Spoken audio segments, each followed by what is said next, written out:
ed è morto per asfissia facendo un'attività all'interno di una vasca per il vino, sostanzialmente quei silos che intravedete di dietro.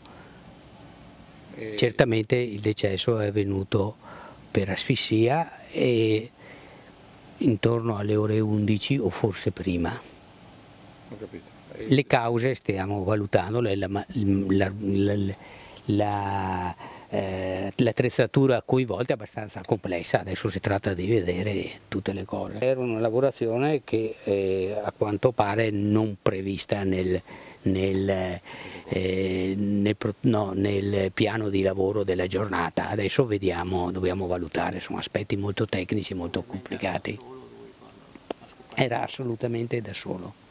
Le procedure sono tutte previste dalla norma per entrare in questi luoghi e prevedono sostanzialmente l'uso di dispositivi di protezione specifici, cioè maschere a mandata d'aria, maschere con filtri in altri casi, ma di solito si tratta di maschere con una mandata d'aria, caschi completi in cui l'aria viene pompata dall'esterno e determina perciò una riduzione un aumento della pressione che evita che da fuori qualcosa entri, e in più anche la presenza di terzi, di altre persone in grado di intervenire se succede qualche infortunio. Non era una lavorazione prevista, lui ha fatto tutto da solo? Non c'erano queste procedure in corso, però questa non era una lavorazione prevista.